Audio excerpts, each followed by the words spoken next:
have agreed on when it comes to these ayat. And that is that there's a principle in the Quran, إِنَّ الْحَسَنَاتِ يُذْهِبْنَ السَّيِّئَاتِ, that good deeds, they get rid of bad deeds. That's something Allah has revealed Himself. Good deeds get rid of bad deeds. So if I've missed some prayers, or I forgot to do some dhikr, or I had some fault in my wudu, or there was something wrong in my worship to Allah in some way, like Allah obligates me to certain things and I wasn't able to keep up with it, or certain things Allah made haram for me and I didn't keep up with that and I fell short of the expectation Allah has from me. So I sinned against Allah in some way. Those small deeds, those small mistakes, they pile up. They can add up, right? And every one of our good deeds, they get rid of that pile. So from prayer to prayer, from dhuhr to asr, maybe I made some mistakes along the way, and I had faults with Allah along the way, and by the time I pray the Asr prayer, it's getting rid of some of those smaller sins that I've done. So Ramadan is the ultimate time to get rid of the year's pile. There's so much piled up, and now there's an opportunity Allah has given us. The entire hours that you're fasting, every second of that is worship. Like, think about that when you're praying, there's a few minutes that you're standing in the prayer and sitting and doing sujood. Those are a few minutes of worship. But fasting is from the time the fast started till the time the fast ended, whether you were working, or you were sleeping, or you were studying, or you were just talking, or cooking, whatever you were doing, that was still worship. It was 100%. Every one of those seconds was a good deed. And every one of those seconds was getting rid of something from my record that could be held against me on Judgment Day. So that's actually one of the most profound things about this month, is that the amount of good deed that Allah by His favor has given us is remarkable. But at the same time, there are some important disclaimers. You know, like when you sign a contract, there's fine print underneath, right? And a lot of people don't pay attention to the fine print. If I just say all my previous sins are going to be forgiven, that's a problem. So I'm going to give you a scenario, and I'm not saying this is your scenario, but a scenario. Let's just say there's a son, and he's extremely disrespectful to his father, right? He talks back to his father, yells at his father, doesn't acknowledge his father, right? And is ungrateful to him and raises his voice at him or dismisses him or doesn't return his calls, whatever he does, okay? Now, this is something that's not just a crime against Allah, because Allah says, وَبِالْوَالِدَيْنِ إِحْسَانًا, it's also a crime against that father. Now, this son decides that he's going to fast in Ramadan, he's going to do tahajjud every night, he's going to recite more Quran than ever before, he's going to cry to Allah in the prayer, and do adhkar, and do dua, and all of it. He's even going to save some money up and go do umrah in the last 10 nights of Ramadan, and he's doing i'tikaf at the haram. This is a pretty amazing bonus rounds of good deeds, but he still doesn't return his dad's calls. He doesn't respond back to him. He's still disrespectful to his father, right? And in his mind, that's okay, because I'm doing so much good over here that this one problem, oh, Allah knows, it's okay, it'll get covered. No, it won't. That is not what this religion teaches. That is a very common misconception. The same way somebody borrowed money, and they have the money to pay it back. They didn't want to pay it back. They decided, hey, don't call me again, don't harass me. I'm not going to pay you the rent no matter what. Get a lawyer. And the guy's not paying his rent. But that same guy who's not paying his rent is at the masjid every day. He's caught all the taraweeh, every qiyam. He did the i'tikaf, did all the worship, all the fasting. He's still not paying his rent to the landlord, even though he can. And in his mind, that's okay, because I'm doing these good deeds, so it's going to get rid of that bad deed. No, in our religion, when I do something wrong to another human being, then I'm responsible to that human being at least in two ways. One, I have to fix it, which Allah calls islahin bayna nas, right? Or He mentions the word aslahu multiple times in the Quran, okay? And islah is what? You created a problem, now you're going to fix the problem.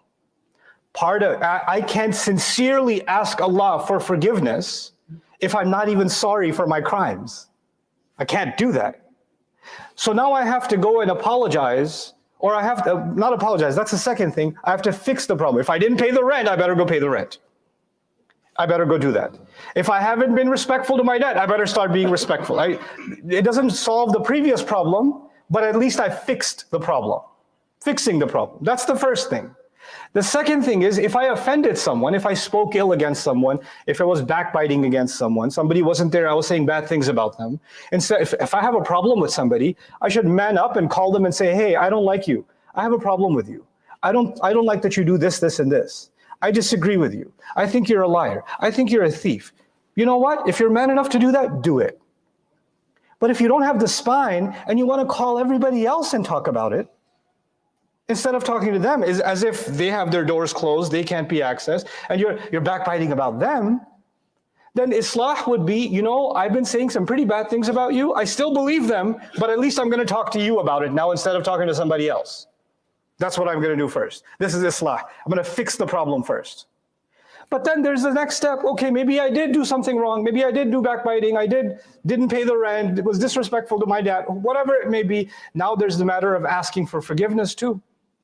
I have to ask this person, hey, I'm sorry I did that. I wronged you. I said things about you I shouldn't have said. I did something I shouldn't have done. I didn't pay you. I owed you money. I didn't pay you on purpose, and I caused you pain. You know, I damaged your business. I didn't like you, so I gave your restaurant a bad review.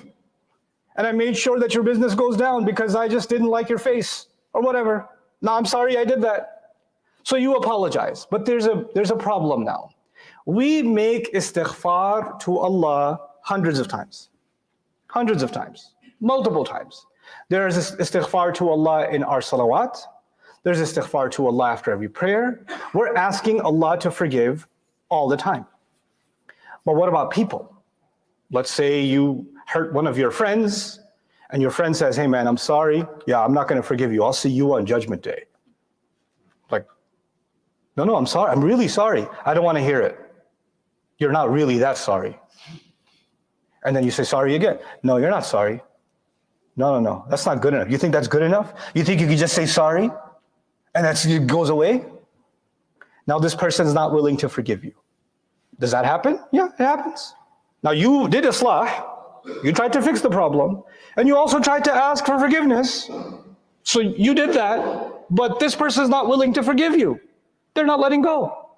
And they're saying, no, I'll see you on Judgment Day. I'm going to ask Allah to give me justice. I don't want your Islah.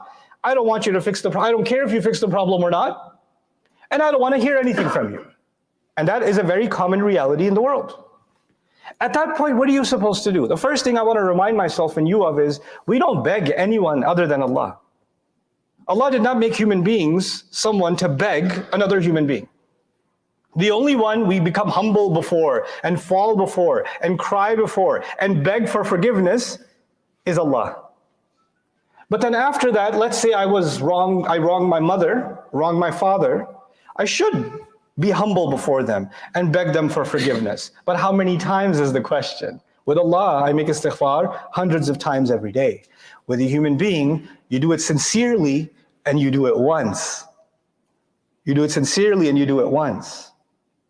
And that's it. Now they have to decide whether, and by the way, if you genuinely ask for forgiveness, then it always comes with Islah. That's the other nuance that I wanted to bring to your attention.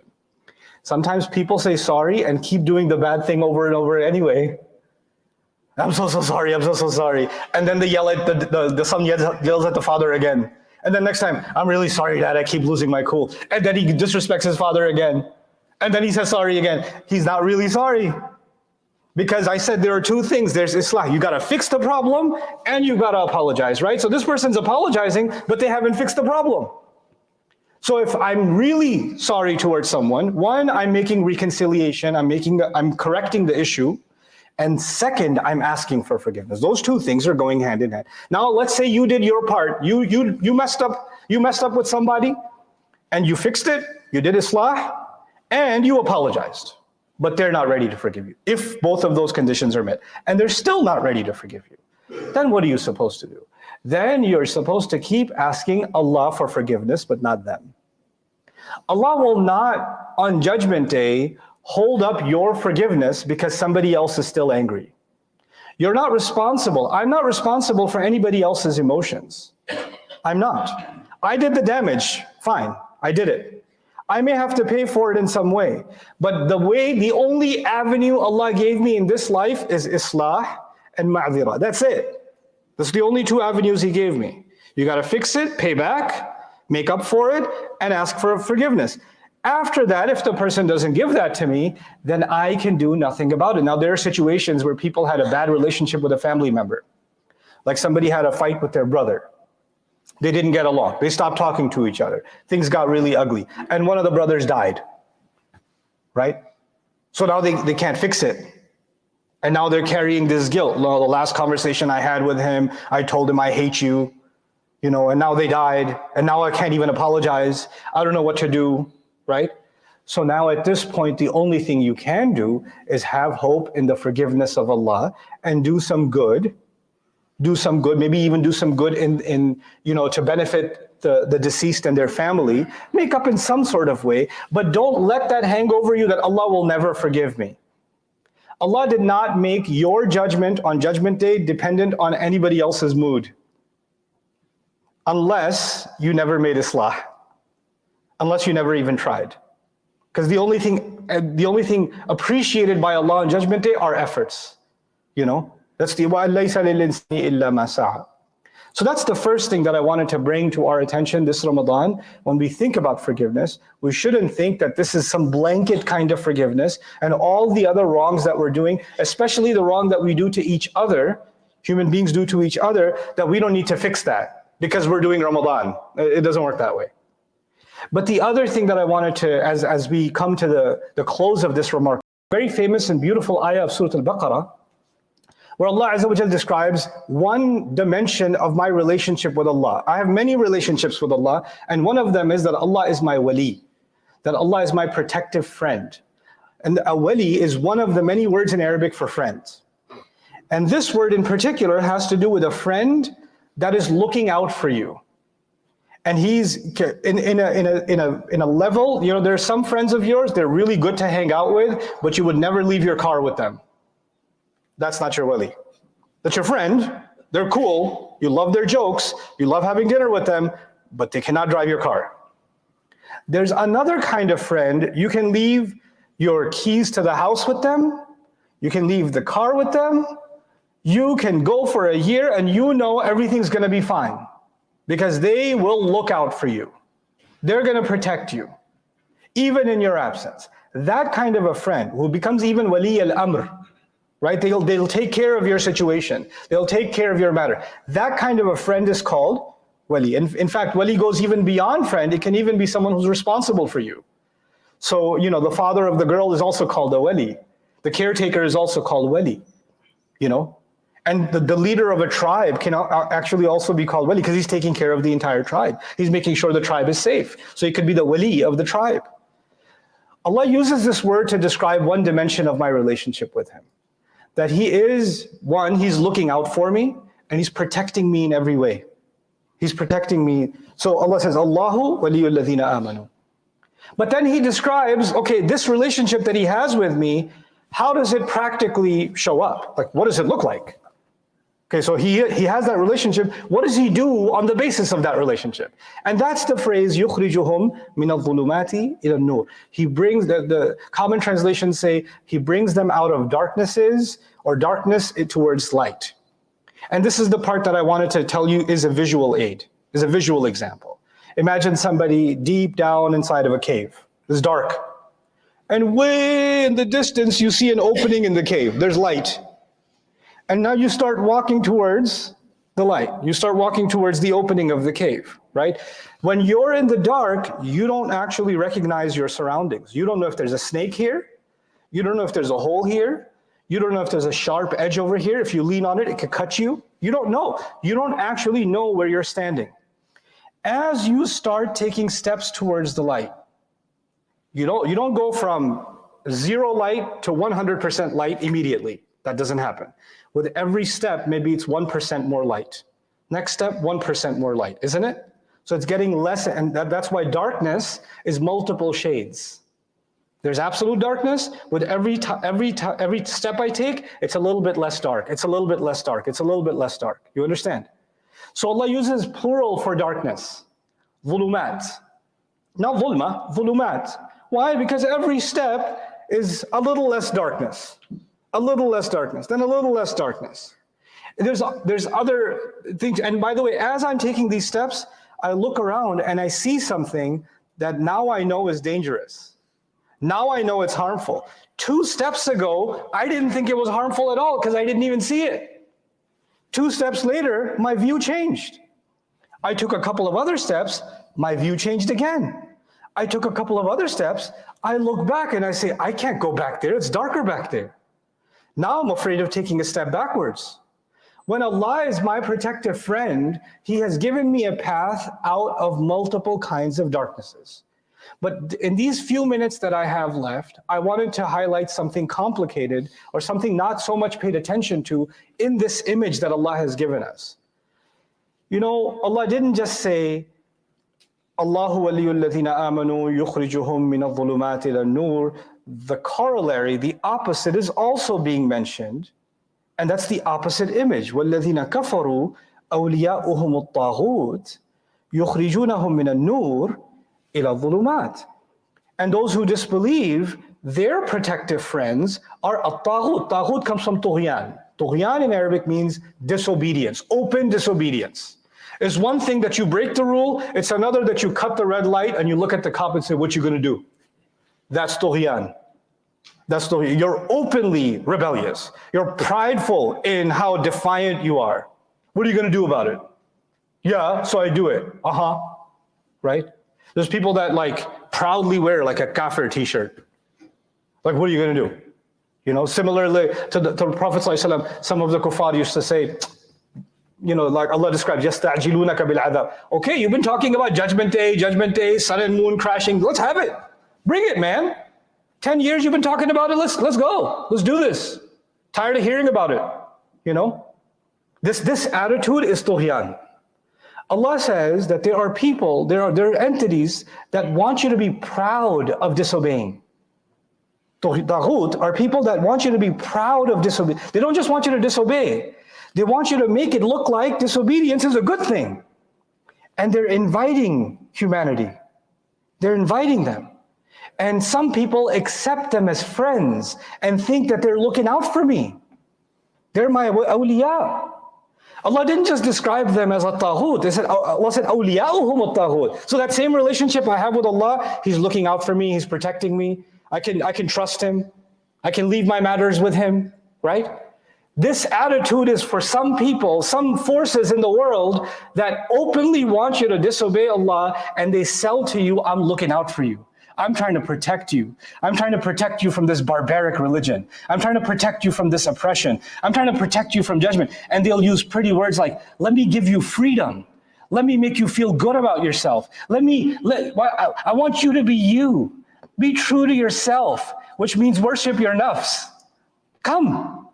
أَوْلِيَاؤُهُمُ الطَّاغُوتِ. And there are people that say, yeah, that's a good offer. And they could be standing in the light. By the way, the image of standing in the light means you are in Allah's guidance. That's actually the image. So there's a man who prays. There's a man who stays away from haram. There's a woman who observes Allah's religion in the way she carries herself, in the way she speaks, in the way she does business, in the way she dresses. And they're in light. And all of a sudden, they start getting invited towards Taghut, and Taghut starts convincing them that I'm your wali. We're looking out for you. And they say, that's a pretty good invitation. And they take one step away from the light. يُخْرِجُونَهُم مِّنَ النُّورِ إِلَى الظُّلُمَاتِ. They take one step away from the light. And some of the things that they saw were bad, they look a little dull, so they don't look as dangerous anymore. And they take another step. And they take another step. And the things that they used to be very sensitive about, they were very sensitive about where their eyes used to go. They were very sensitive about the words that used to come out of their mouth. They were very sensitive about the way they used to talk about people. They used to be sensitive about some things. Every step they take towards darkness, they're becoming less and less and less sensitive because they don't see the problem. It's too dark to see that it's dangerous, so you start getting desensitized. And it's not an overnight thing. It's not you don't just go from, I I was in the light and now I'm in the darkness. And it's not overnight also the other way. I was in the darkness, now I'm in the light. Alhamdulillah. So people say these kinds of things. Yeah, I used to be in the misguidance. Alhamdulillah, Allah guided me. Yeah, no, there's a step. لَتَرْكَبُنَّ طَبْقًا عَنْ طَبَقٍ. You got to go step by step. You know, there's one step at a time. And so this is something I want all of us to contemplate deeply about ourselves. And the final thing that I want to leave you with in this reminder about darknesses to light is that there are multiple darknesses. So it could be that I didn't used to pray, but now I'm praying. So there was that one darkness in my life, and that one darkness, I'm moving towards light. But there's another darkness, I have a really bad temper. And I haven't done anything about that one. That's even darker now. That's even darker. My prayers have become great, but my temper is still really bad. My tongue is still very sharp. My tongue is very hurtful. My opinion of others is still very judgmental. I'm still very quick to make assumptions about people. There's still some darknesses inside that heart. Even though in other parts of me are heading towards light, some parts of me are still in the darkness. And you know what? This is what confuses a lot of people. And they say, how come you see people, they pray, they dress modestly, they read Quran, they even teach Quran, but then they're so mean. Or they cheat people in business. This guy's got such a big beard, he could trip on it. And he still lies. And he does this, and he does this. That's because they may have addressed one darkness, but they didn't ever concern themselves with the other darkness. And Allah Azza wa Jal wants to Allah our wali, He wants to pull us out of all of our darknesses. مِنَ الظُّلُمَاتِ إِلَى النُّورِ. Not just one of them. Not just one of them. So in Ramadan, yes, we're praying. And maybe some of you weren't praying regularly, you're praying now in Ramadan. That's a great darkness that you came out of, and you're heading towards light. But are there other darknesses that need to be addressed? Are there other and by the way, this is especially important for those of us that feel like at one point we were disobedient to Allah, right? And now we've made changes, and now we're obedient to Allah, especially when it comes to the prayer, because the prayer has become a litmus test for who's religious and who's not religious. So if you're praying, alhamdulillah, you're Islamic now. Congratulations, you have the Islamic badge. Okay? Now that you're Islamic, you know what the assumption is? You no longer have a darkness. You're good now. You graduated from the dark school, you're in the light now. No. You addressed one problem. You addressed one problem. And what happens is others and yourself can become blind to the fact that even though we've taken steps towards Allah, we're acting in obedience to Allah, there are still yet other darknesses we have to conquer. Ramadan is a really amazing time to look inside myself and say, what darknesses remain? What darknesses need to come to an end? Yes, we should be reciting a lot of Quran. Yes, we should be making a lot of dua, a lot of prayers. But the purpose of Quran and dua and prayers is actually to accept Allah as the wali, and actually to accept those steps that I need to take out of whatever darknesses I'm in towards light. May Allah Azza wa Jal make this week, this last week of Ramadan, may Allah Azza wa Jal make this week a week of all of us taking steps towards light. And may Allah Azza wa Jal make our steps towards light easier and easier, and pull us away from any inclination of friendship towards ṭāghūt that we falsely might think is actually looking out for us, when all it is destroying us.